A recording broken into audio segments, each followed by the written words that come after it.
Good evening, ladies and gentlemen, and welcome to the Guyanese List, Episode 1.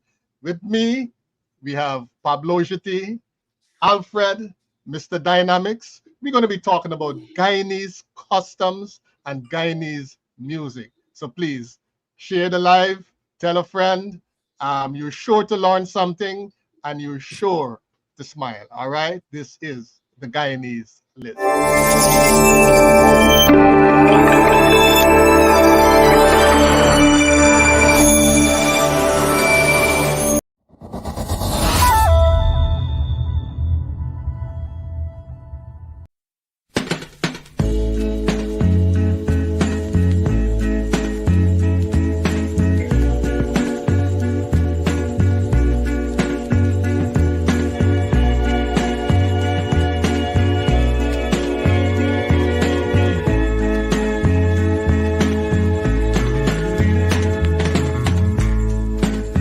Once I had a love,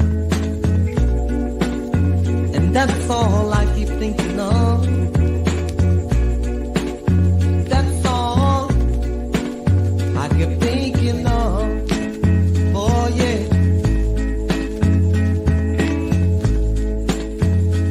my loving eyes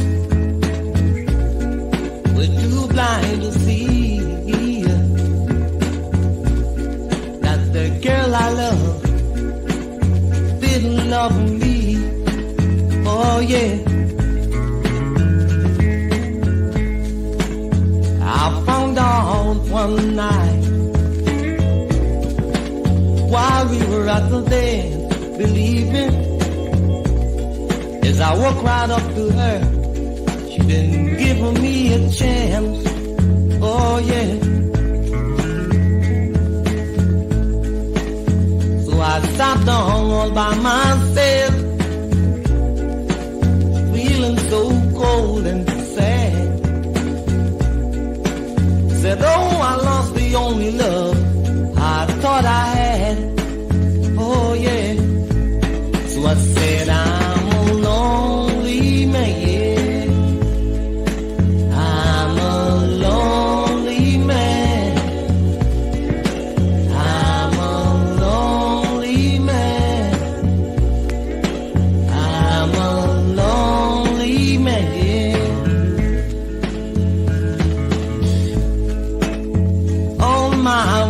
They gather around and say, boy, what's the matter with you? Why you looking so sad and blue? Oh yeah, everybody's enjoying themselves. Why you sat there all alone? Grab yourself a girl or get on. Oh yeah, then you look like a lonely man. I'm a lonely man.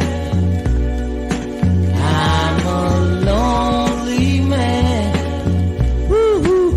I'm a lonely man. I'm a lonely man. Yeah, I'm a lonely man.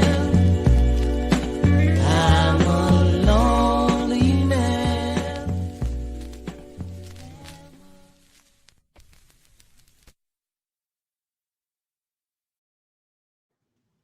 All right, good evening. That was the man Lionel Abel with, they have a popular Lonely Man. This is the Guyanese List. If it's a Guyanese custom, we're going to talk about it. If it's a Guyanese performance, we're going to play it. All right, this is the Guyanese List. Gentlemen, the love song and that Lionel Abel piece. Ian, what makes that piece timeless? What makes that piece of music timeless? That's You're that's muted. about one of the. You still not hear me? Yeah, go ahead. Yeah, that's one of the signature Guyanese song. If you want to say, the Platters, the Drifters, and whoever else you have parallel to in that era. You know, the Lonely Man is one of the songs that was a signature for Guyana. You know, and Right.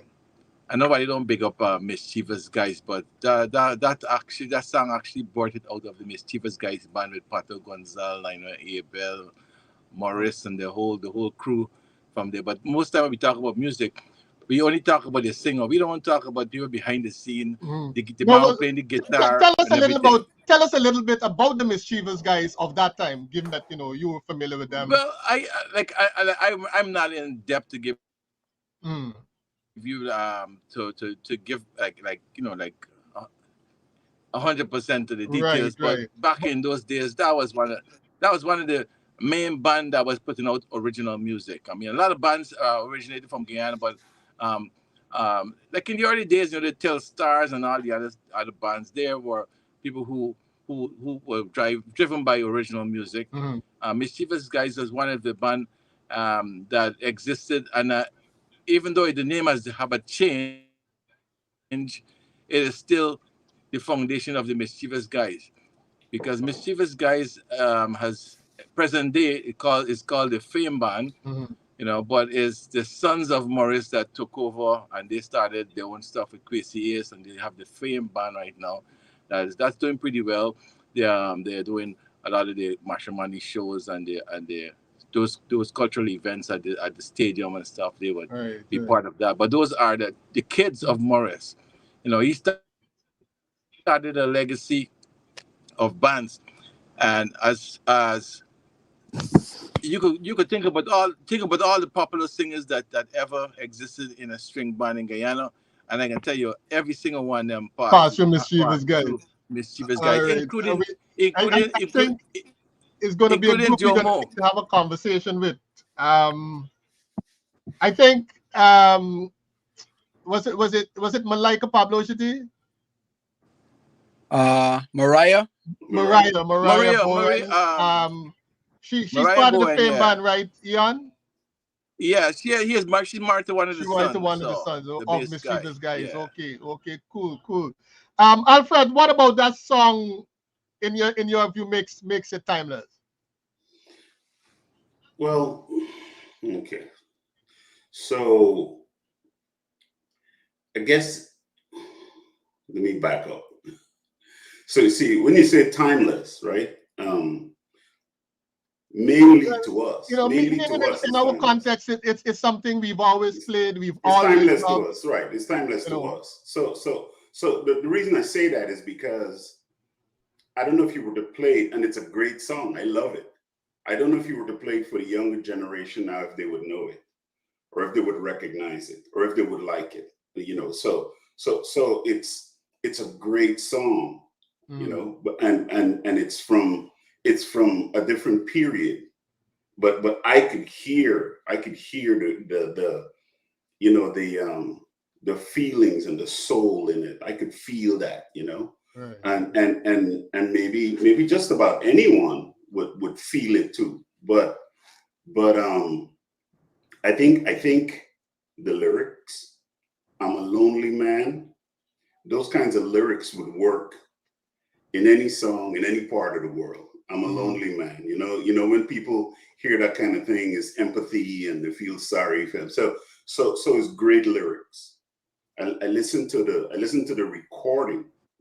I don't know where it was recorded or who recorded it, but compared to a lot of other things from that period, it was well recorded, you know, and it's got that organ going all the way through, and so the organ always was he the same guy that sang "The Organ Never Played"? Was that Lionel Abel too? not familiar. You familiar with that, Ian? The organ never played. This guy is singing No, the about organ never played as another guy. is another Um, guy, but but yeah, I think he's dead now okay, too. but I'm trying to remember but his he's name. singing about. I think he was supposed to get married, and is the bride died, and she never showed up to the wedding. So Mhm. so he expressed it in "The Organ Never Played," and this type of song. This is like Taipi, what they call Taipi music in Guyana. And so for people like us, it's always gonna live. It's always gonna live.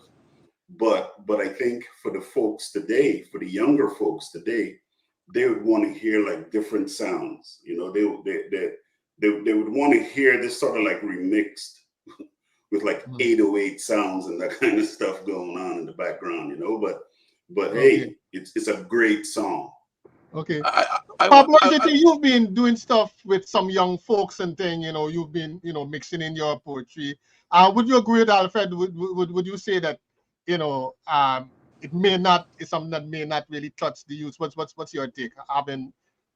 Well, I think the storyline would, because it crosses all generations, right? It's about being lonely. Everyone's lonely at some point, you know.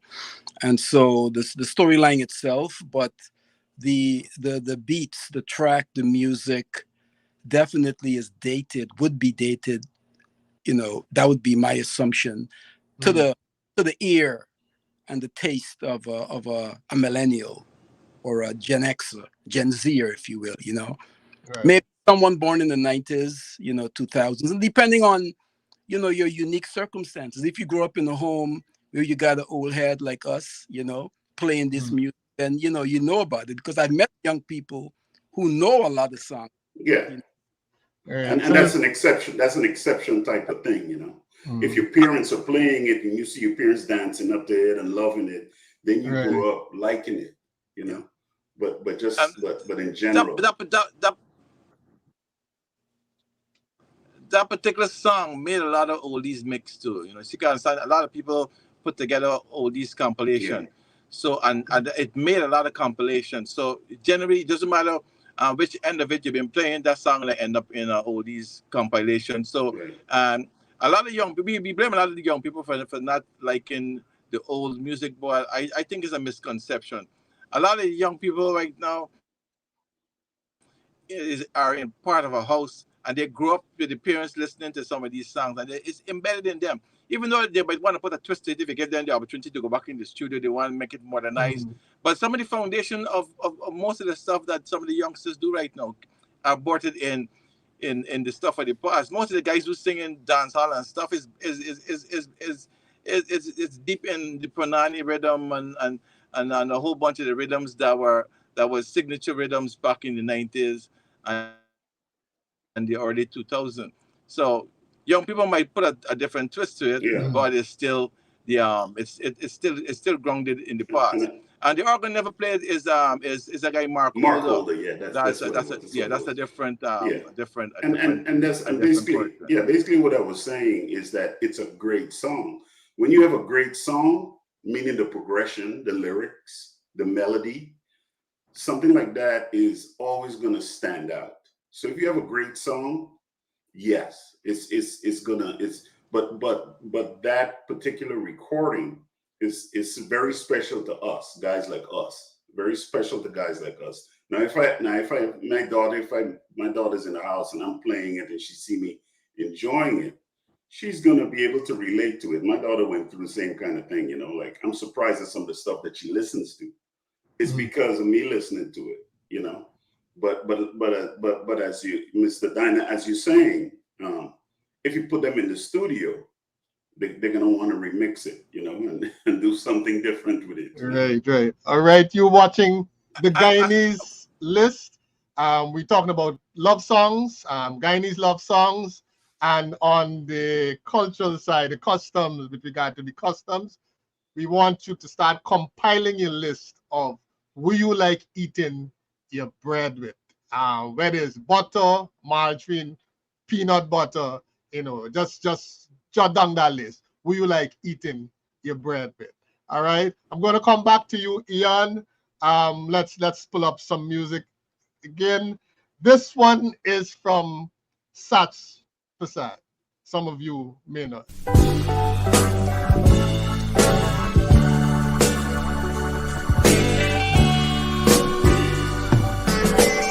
She took her time and packed her bag. She didn't want to leave. Her body trembled as she approached the door.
Sorry for that one a little. It was sticking at certain points, but I hope you did get the vibe.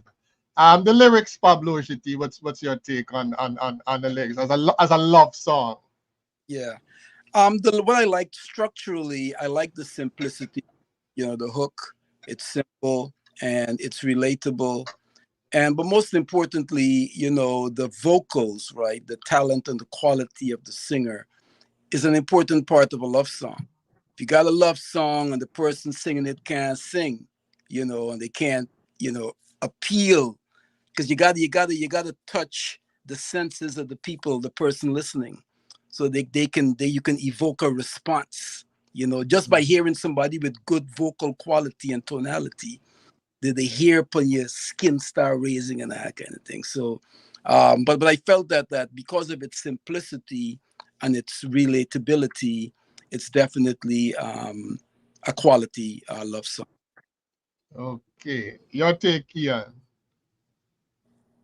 You know, most of the songs of the past are basically love poetry, as compared to the kind of music that is. I know you haven't gone on this road yet. As compared to some of the music that are contemporary right now, um, most of the contemporary music right now, people it's more defined um, by a specific hook and a particular vibe. But back in the days, people sang out of their experiences. What cuts me with I mean, it still happened now in the present day. People saying out their experiences, but back in then, everybody told a story. If it was a love story, it was either your story or a story from somebody in your community or very close to you. But what catch me with Sash Passad and also with Sammy Bash is that you regularly don't hear Kulibai singing, you know. You still see Kulibai, you know, is either chutney or something else. And those guys brought a different flavor to the whole thing. So, but by virtue of that, it's like Mystic right now. Yeah, Mystic singing reggae. You got to look two times to see if it's somebody from Jamaica. You don't expect the quality of stuff. You got B Nick and all them right now, and it kind of it's the same kind of feeling happened right now. Back in the days when I saw Sash Passad and Sammy Bash them singing the songs back in the days. And I also want to make this point before you go over to the next. Most of those songs that were recorded in the early days were done on two-track tape. So you had time for do no 808 and sample and crossover. Everybody had to go in the studio and everybody had to play it and sing it all happening at the same time. If the drummer make a mistake, everybody got to do everything all over again All from over the again, scratch. right? Yeah, So, yeah. so, so recording back then was harder than now. Now you could just edit out a little piece and put and auto punch in something. We didn't have them kind of stuff then. Is everybody Right. practice and you got to do it in one take and come out. Yeah, yeah. Yeah. I mean, I know what you're speaking about because my first recording was with Dominators, and it was called Mr. Odds and Ends. You know, I was on drums, and back then, yeah, the 808 didn't even exist back then. You know, and so it was one take, and you're done. You know, but the thing that struck me about this song from a Guyanese context, right? If you listen to this song carefully, you hear the types of songs we used to listen to from foreign lands, right? Like the songs that used to come in the early 70s, the types of songs I used to hear from some of them groups coming out that we used to listen to. So when we write, our stuff used to be that was sort of our goal, you know, because keeping in mind there wasn't a very specific Guyanese genre, right? That you could listen to that and say, oh, that's a Guyanese thing. Most of the music that we wrote, and I was around guys like Aubrey Cummins, great songwriter, and Monty Douglas and them guys. You know, I spent a lot of time around them guys, Terry Ward, and all them guys were like great musicians. But because we were listening to music from foreign, so to speak, a lot of our stuff sounded close to that, in most cases. There are exceptions, right? Even if you listen to the Johnny Braff stuff, Johnny Braff to me was one of the, and I don't know who he worked with, but Johnny Braff was one of the top songwriters in Guyana. And if you listen to his stuff, it was global. In other words, Johnny Braff's music could have been, if he was writing that kind of music here in the United States, it would have been huge, like Percy Sledge and all them guys, you know. So to me, the thing that struck me again about that song you just played from a Guyanese context, it was well recorded. It was very thoughtful. You know, I'm also looking at the video and I'm seeing the kind of feelings that he's trying to evoke, right?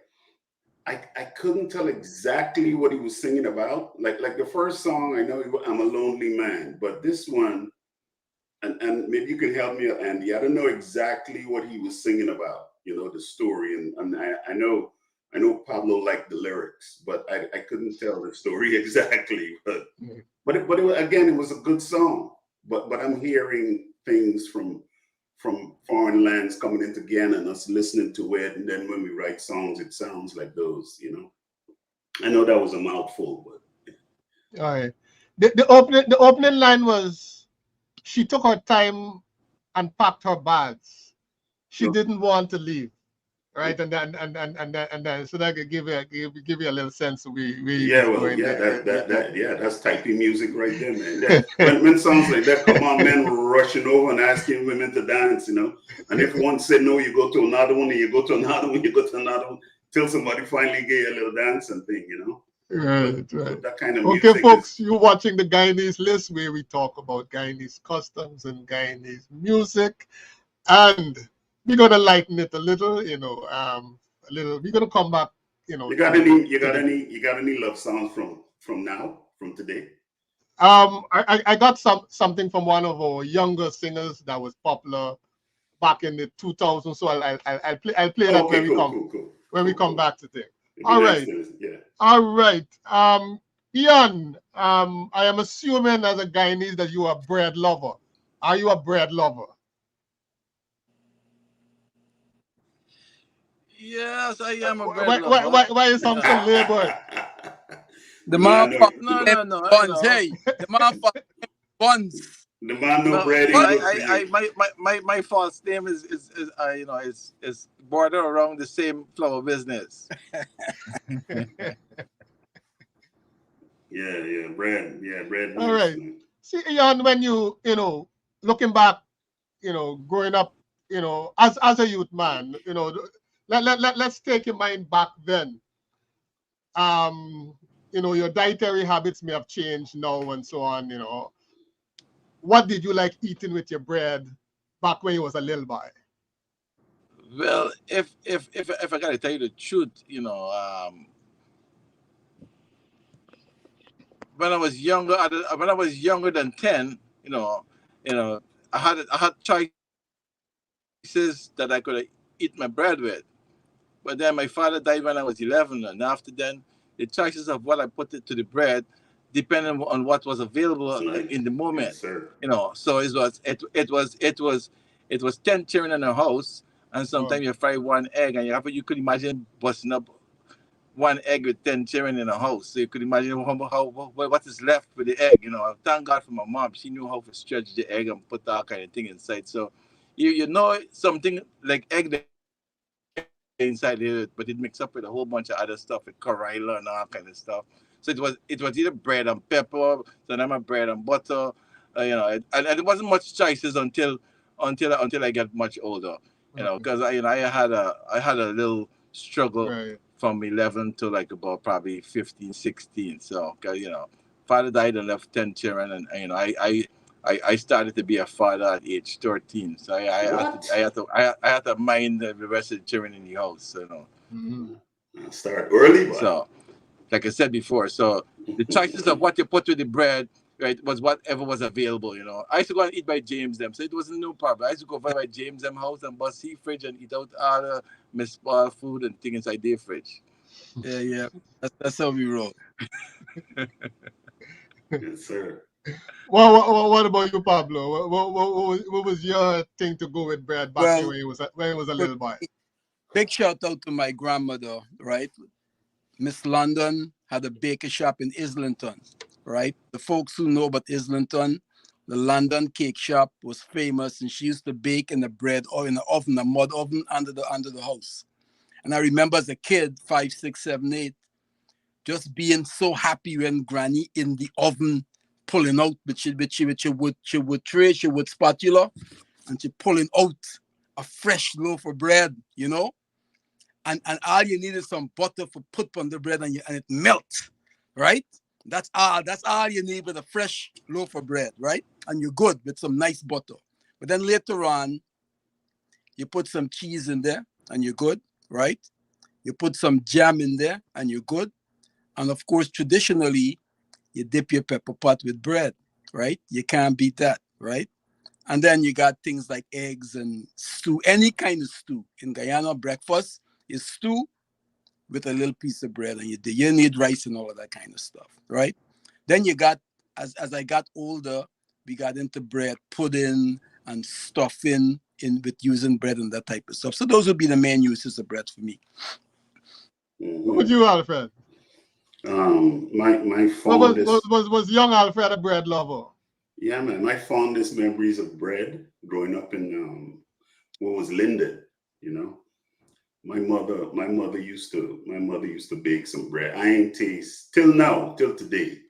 I ain't taste no bread like my mother used to bake back then. And even in her later days, my mother couldn't even bake bread like she used to bake it back then. I used to ask her what happened, like you lost your touch or what.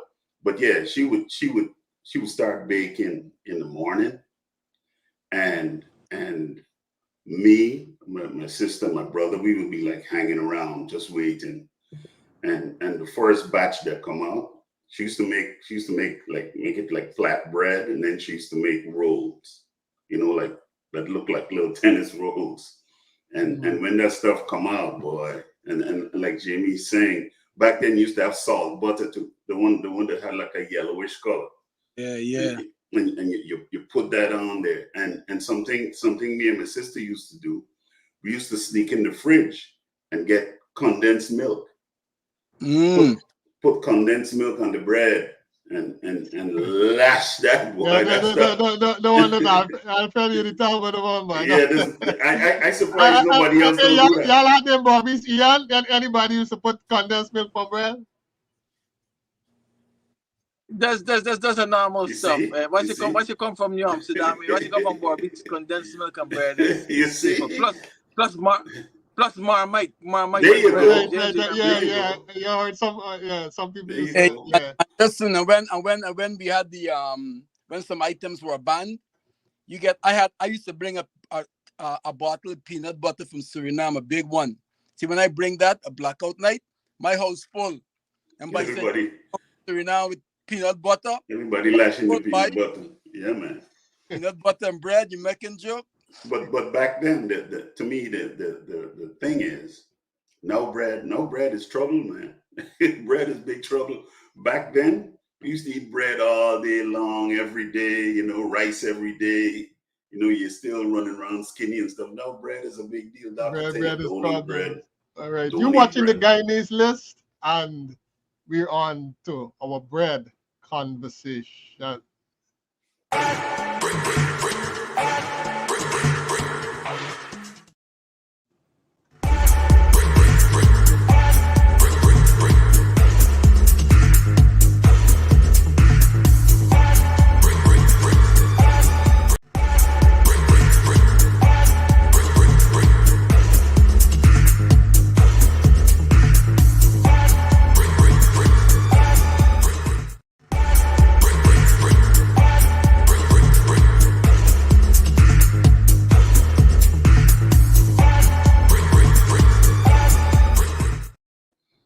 Now, anybody liked black pudding and bread? Anybody grew up eating that black pudding and bread? I know about that. I'll tell you no. Chicken gizzard and bread. I know about black pudding and bread. That sound like redundant. But garlic pork, I see. Carbohydrates for more carbohydrates. Yeah, I see you had garlic pork or bread there. Forget about that, man. That's a big time lash. Garlic Right. pork and bread. Now, when Guyanese talk about, let me play this and then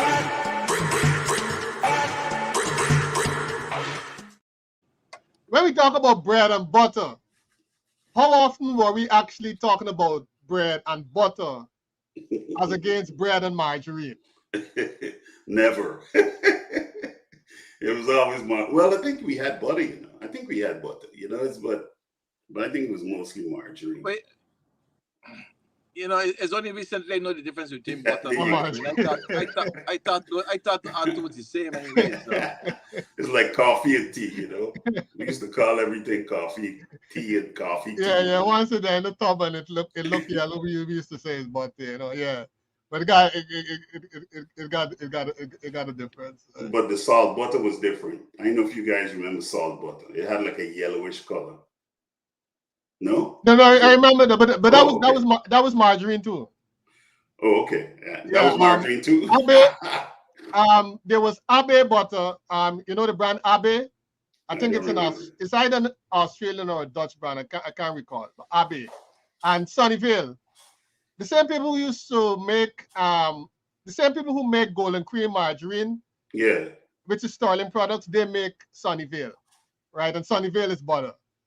Right, and it's a whole different taste and everything. But the name of the one was it salt butter? Like you used to go and buy salt butter. No, we would say salt butter. Well, yeah, but salt, but it used to have the word salt. Yeah, but it had the word salt on it, right? Yeah. That to give it a nice little unhealthy taste, flavor.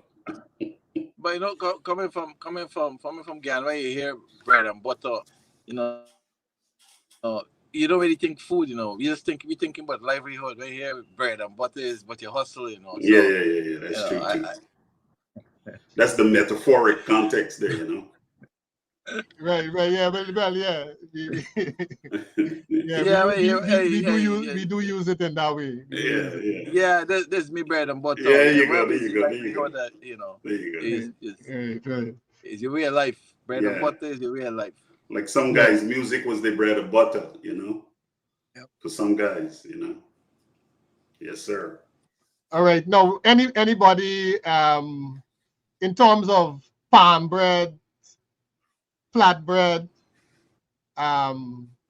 shop bread, homemade bread, any special preferences? Starting with you, Pablo. Well, of course. I mean, like growing up, there was a time shop bread. We would only buy shop bread, like cause my mom would bake every week, so we would only buy shop bread maybe like when the bread run out around Thursday or something, right? Cause bread baking again during the weekend. All right, but of course, as we grew and life changed, was a lot of shop bread. Right. So what was your own experience on Pablo? Well, for us in New Amsterdam, there was a couple baker shops. You had Harvey, you had Paul. So you actually get homemade bread from these baker shops. From the baker shop. Okay. The same quality, So it wasn't until later on that you start getting more processed bread. But for the most part, and then of course Yeah. Go ahead, Ian. You remember Bigfoot Jesse? Of course. Of course, you got all kinds of sources of bread, man. Who's Bigfoot Jesse now, man? Big deal. It was a big deal when flour was restricted or banned, whatever the term is, and we couldn't get flour. You couldn't import wheat flour. That was Alfred the man used a very interesting term to describe when flour to get banned. Don't start trouble now, because next thing you know, men can start putting them Burnham all of a sudden, As a flour restricted. Go ahead there. One woman tell me, Burnham ban roti. I said, how you can ban roti? Is the flour the woman talking about, But it's all good, man. Yeah. No, that wasn't too good. That was so rough. That was a rough. No, but I mean, he wasn't. Of course, Pablo here turned millionaire during the time. Pablo started bouncing to Nigerian and thing. So almost. Pablo was a Caribbean millionaire instead of. That's a whole other show. Trading, that's a whole show. Yeah, that's a different show, doesn't it? Because them men was trying to get Guyana to feed themselves. You know, it wasn't like banning stuff to suffer people. You know, trying to get the country to feed themselves. But they didn't know everything. You know. Yeah, that'd be a good conversation to you know to have. You know, what was life after cause it wasn't flour alone. Remember, it was flour and split peas, right? And you know, of doing all them times there, I never, as a little kid, I never feel them kind of things. And we had enough money, you know, we weren't rich people. I used to go in the backyard, in the toilet and them kind of thing, but you know, but I never really feel as if things get banned and them kind of is food. We still get food and stuff. You be living in a nice world, Alfred. No, I never. You experience it. You experience it, Andy. Well, part of the early 80s, I was out of Guyana, but I experienced it. I experienced it during the latter part of the 70s. But I know the big flour thing was the early 80s, if I remember correctly. Oh, I was gone. So right, I didn't know about the. So what was happening? What was happening? No bread. What was happening? Like Pablo said, we can do that on okay, cool. Yeah. That's a very easy we can thing do that on another show. Yeah. All right. Thanks to Zebulon, Marcel, my wife, she's on. Sunnyvale is the best butter. I will be going to Guyana to get some Sunnyvale. So please, folks, the next time you head down to Guyana, remember, ask for Sunnyvale. Right, yes, and Pablo G is talking about flatbread, tennis roll, and cheese, and he's giving us a big smile. Thank you for that one. All right, folks, you're looking at the Guyanese list, talking about bread on one hand, and what Guyanese people like eating the bread with, and on the other hand, we're looking at Guyanese love songs. All right, now I'm gonna play something for you guys, and this is from a young woman, the late Deborah Glasgow. All right, you may or may not know this one.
show me emotion. I've waited so long. You better come on strong, strong. Drill you with it. I'm gonna kill you with it. Ooh, kill you with it. Ooh, ooh, ooh, yeah. I'm gonna kill you with it. Whoa, champion lover, no he's up tonight. Well, champion lover, gonna make you feel alright. Whoa, champion lover, no he's up tonight. Well, champion lover, nicely. All right, that was Deborah Glasgow. That was Deborah Glasgow, Champion Lover. Ian, it's a whole different genre. It's more the edgy kind of thing. What's your take on that one?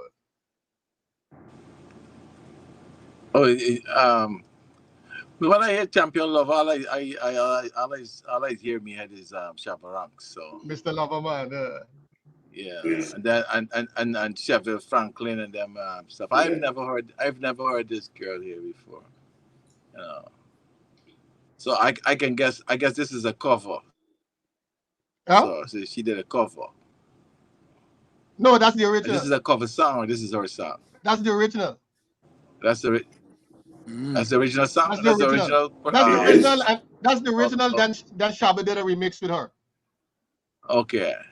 That's what I'm saying. That's all I when I hear the song, all I hear. I never know about her. I just know Shabba Ranks, and I know Sheffield Franklin did a part in it too. Right. So That was her. Check her out. Deborah Glasgow. Just pull her up on Wiki. that's Did she record that? them days when Huh? this me went the title days. I used to go in bottommost part. Yeah. You know. Did she record that in Guyana, or was she No. She was living in foreign. She was born to Guyanese parents in England. Oh, got you. Yeah, she was born to Guyanese parents in England. So she recorded it with a company called Green Sleeves. Okay, so you're looking at this from the context of, so she's Guyanese, it's her song, so it's a sort of a Guyanese, it's an edgy Guyanese love song is basically what you're saying, right? Basically, Kind of edgy, yeah. Basically. They're using a different genre of music. But if she had all her things in place, she should have gotten some real royalties out of this song. I know. This song was Well, abused by a lot of people. So in the writing credits, I didn't see she has gotten the writing credits. So Wow. there are two other people that were that's what the supposed writers. that was the modus operandi of some of the people back in the past. Back in the days, right? I know. Yes, they take your stuff, they give you a small change, and when you walk off, they take your stuff. I mean, it's happening till today. Yeah. And that's why one of the reasons why I keep telling most of the Guyanese artists, once you start now, you want to sing. One of the things you got to learn first is the business of music. Forget the talent, because some people can't really sing, but they're making a lot of money because they understand the business of the music. So, but I guess it's not the topic right now. But I just thought I'd just stick in that. Nothing wrong with it. Pablo, you think this edgy kind of music is, if it actually it's one thing coming from the Jamaicans or whoever. How do you think Guyanese would respond to a Guyanese singing edgy, sexual kind of stuff? I think it happens right now. I mean, right now with the stink and dirty type of stuff, that's edgy. That may be edgy. That's probably raw, But I think even in back in our time, Yeah, Abiola. Right, exactly. You had Hold Me Tight. Ginger water. Baby. Hold Me Tight. You had some of those things, Danger water with ginger water. Danger water. Sorry, danger water. Danger water means that ready for break. Yeah. So edge is a part of every generation, man. But for me, my personal taste is that I don't like it to be like just don't leave talk half and left half. Let the imagination flow a little bit. So Mm. that would be my personal take. But edgy is a part of every generation. Right, right. Yeah. All right, we're gonna close off with a young lady. This was a pretty popular one back in the early 2000s, and this is "Separate" from Tamika Marshall.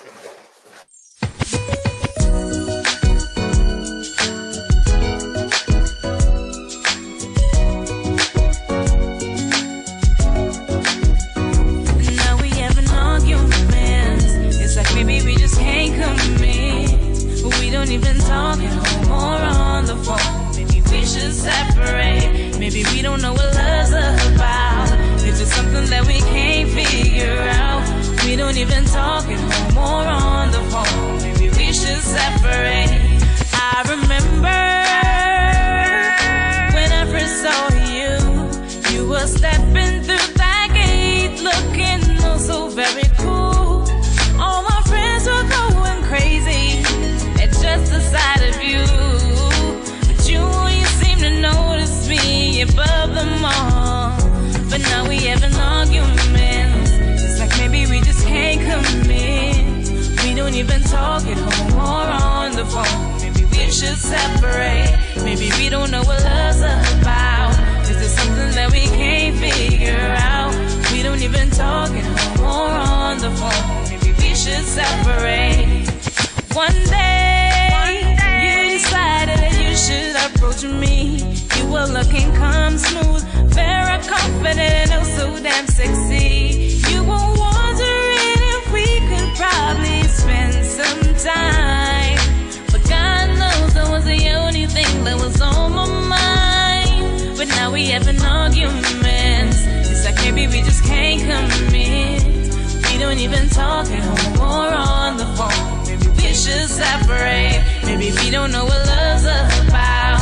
This is something that we can't figure out. We don't even talk at home or on the phone. Maybe we should separate.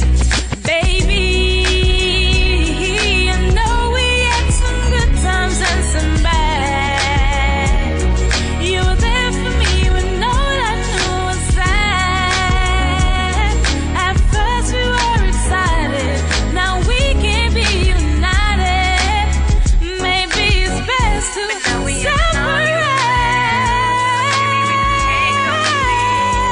We don't even talk anymore on the phone. Maybe we should separate.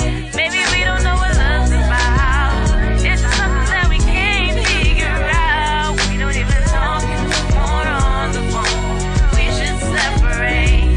I remember, oh boy, when I first saw you, you were stepping through that gate, looking oh so very cool. All my friends were going crazy at just the sight of you. But you only seem to notice me above them all. But now we have an argument. It's like maybe we just can't commit. We don't even talk anymore on the phone. Maybe we should separate.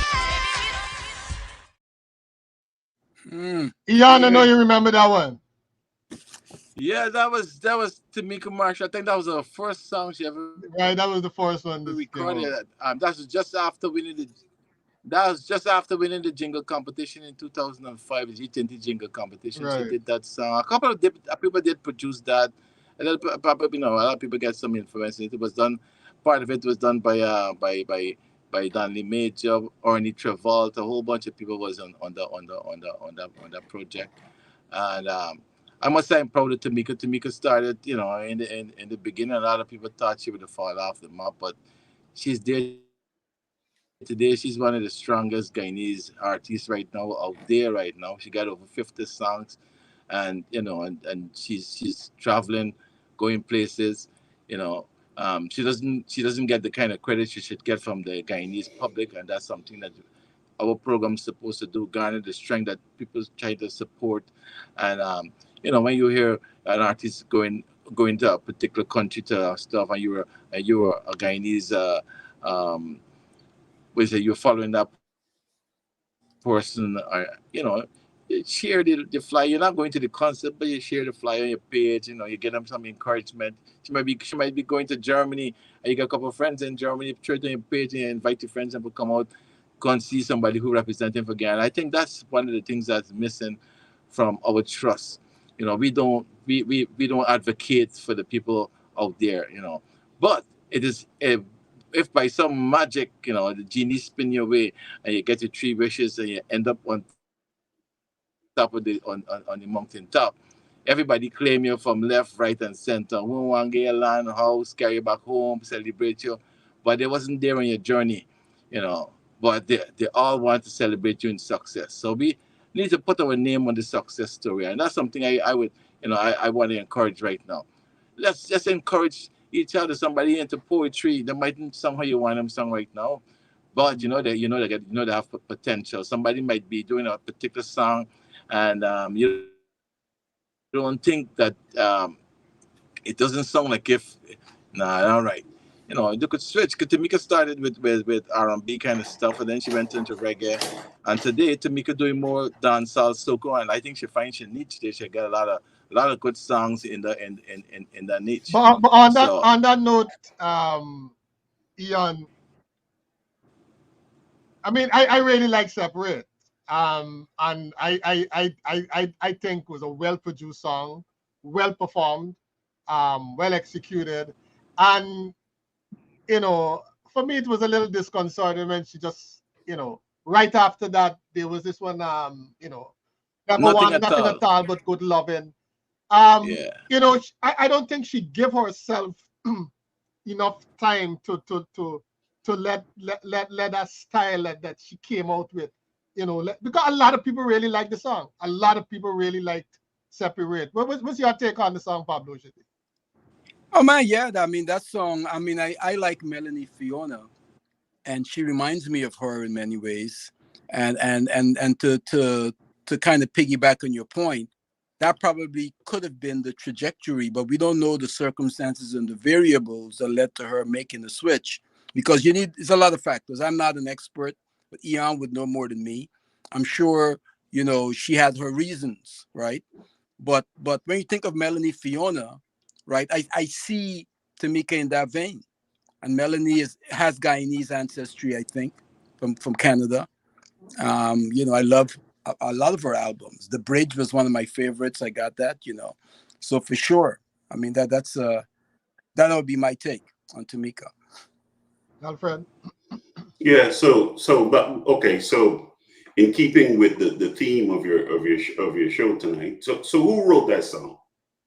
Do we know? That Yeah, one she I she don't know. I no, think no, she wrote the song. She had a couple people help pitch in a couple of words and helped her stuff, along the way. but Yeah. Okay. Yeah. So she wrote. she's So a right. She she's the probably writer pretty of the much wrote song. the lyrics, and I don't know if she plays an instrument, Yeah. so maybe somebody else came up with the progression. I don't know, but like you said, there's Yeah, or Ernie Trevor from Canada. okay. He helped with that Okay, production. so So so that was so there was a major. lot of people involved. Again, it's a good song. I mean, the theme, what she's singing about, is a very very global thing. Like we don't even talk anymore. That kind of thing. Maybe we should separate. That's a very global theme, and I kind of like that. From the context of a Guyanese love song, um, I think to me, the thing that's Guyanese about that is that she's Guyanese. I mean, she's Guyanese, and she, like us, we hear all these different kinds of music, and our music sounds global. So it is a good effort. It's a good song. Again, it's well done, well Mhm. produced, and it's sung by a very talented Guyanese female. Um, I don't know, Andy. Do you think that makes it a Guyanese love song? Definitely. It was produced in Guyana by Guyanese, written by a Guyanese. Yeah, so definitely. I mean, everything about that particular production was local, right? And it really, I mean, you weren't in Guyana at the time, but it Right. really captured, and I was surprised because it wasn't your bump bump, it Right, wasn't that kind of music. It wasn't your hardcore reggae, right, right? right, right, And right. it really grabbed a lot It of people's captured me, attention. and Yeah, because so for me, you can't get more Guyanese than that when you produce it right there and it right, right. captures, old and young. Right, right, right. And as a Guyanese, and I always get it. My opinion always kind of like hanging out there somewhere on an island by myself. But if you were to play, okay, so Guyanese would recognize it as a Guyanese thing. I mean, I guess I was out of Guyana, but to me, a Guyanese song, I would advise any Guyanese songwriters, whether they're in Guyana or not, if you want to write something that's going to capture the sort of the Guyanese sort of experience, you got to start with a good song. Period. A song that's got music that could be appreciated all over the world. And if you want to turn it into Guyanese, then you may want to find very, very clever ways of including like the Rupununi Plains. I met you on the seawall on a Sunday, and things that would still be global, but to me that now turns it into a Guyanese experience, like coming No, but off it the should streets. should be told, Alfred, you could have a Guyanese experience without necessarily, you know, like we talking about bread. You could have a experience, a full Guyanese experience, without necessarily talking about flatbread. But Maybe but you let's say say you something. were outside. Let's say you're Mm-hmm. playing for a Norwegian person, right? Mm-hmm. For them to really say, wow, that's a Guyanese song, it would have to reflect something that is uniquely Guyanese, right? Like for instance, okay, so if it's music coming out of Jamaica, it's because of the genre. People will say, oh, that's Jamaican music. If it's soca, people say, oh wow, that's Trinidad, that's that kind of thing. Now, for a song to be Guyanese, what does it for not for Guyanese people, for people outside of Guyana, what does it have to like sound like or say in order for people outside of the country to say, yo, that's Guyanese, man? That would be a whole different conversation in that Okay. we're now talking about genre, right? Yeah. And yeah, go ahead, Ian. I could get a quick interjection there on that. Let me tell you something. For a song to be Guyanese, it doesn't matter the genre or anything. For a song to be Guyanese, all you got to do is use a couple of local jargons and stuff inside of it. Something that somebody wouldn't understand, and they have to ask a question. Because that's what happens most of the time. You might use a word, like we might say, I got typey fishy, and they hear the word, but they still don't know, and they're going to start questioning the word. So And that's then what I'm they're saying. going That's to what I'm research the saying. word. And that brings you back You context freeze up that there. You certain freeze up. words like iPass and them kind of stuff only exist in a Ghanaian environment. So we could actually sell these same genres. We could do reggae, we could do soul, we could do hip hop, we could do soca music, we could do any genre of music. But if we don't sell our colloquial expressions that Yes. would make it identify from where we are, where we're from, then we just gonna be branded Jamaican, Trinidad, and any other place. No, We I have to mean, get no, something no, in it. no doubt, sometimes it's based on the story. For me, the story that Tamika spoke about there, she didn't need to say seawall. She didn't, need to use no particular, colloquial expression from Guyana. Because the point you guys making is like saying, okay, Barbara Streisand is not singing American or New York music if she doesn't include certain phrases and so on in her music, which I don't think It's a would kind of be a leap. It's a kind of a quite leap. accurate. It's a kind of a leap because you're speaking about well established. Like, okay, like for instance, I personally have a song, and I this is a shameless kind of example, but Pablo won't comment. Pablo look like he gonna drift. He gonna drift away. He gonna No, drift no, away soon. So no, let me jump, Pablo. Give me your quick take, Pablo. no, I'm listening. I mean, I think, how do you define a Guyanese love song? I mean, it has to start there, and I think Alfred and Neon make good points, and you as well, Andy. But I think we have to have some clarity as to what makes a song a Guyanese, Guyanese love song. right? And if we can agree on that, then we can, decide whether this is less or more. That Right. that should be very simple. If the person singing this is a Guyanese, but how do you Right for me, identify?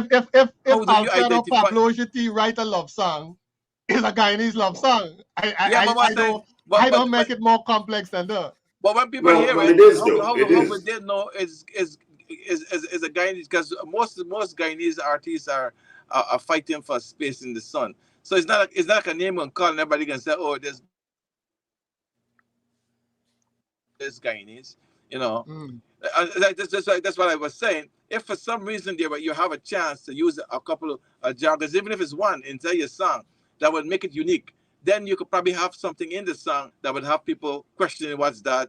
Because Yeah. like I tell most of the youngsters who trying to do reggae music and stuff, we sell all the Jamaican jargon. So when actually we Yes. sell another culture. When we try to do reggae music, when we try to do um dance hall, because nothing about the expressions there doesn't reflect what we do, you know. That's why I like Azariel. Azariel is one of the Guyanese artists that try to put a lot of local stuff in his stuff, but his failing in music is that when people listen to his stuff, a lot of people don't really understand what he's talking about. So he got come to people like you and Pablo and break down the music now and let people understand that this word mean that, don't mean that. And after a while, you sell your culture to other people because this will end up happening. The next thing you need to understand, a Guyanese can come to America, and when the Guyanese meet America, become America. A Guyanese go to Barbados, by the time he reach Barbados, he's Belgian. Barbados. A Guyanese go to Trinidad, by the time he reach Trinidad, he's a It's a Trinidadian. He go to chameleon, really. London, by the time he reach London, he's an Englishman. So They're chameleons. we don't carry culture. We don't sell nothing. We adapt to everybody else's stuff. So how can you be identified as a Guyanese soul singer when you come to America and somebody talking to you, you're talking like if US. you're US. the White House correspondent. You're Yeah, already white already. but in fairness, we talking about different people there because okay, at the time that Lionel Label did his work and produced his work, he was living in Guyana. All right, and he sing it with no accent.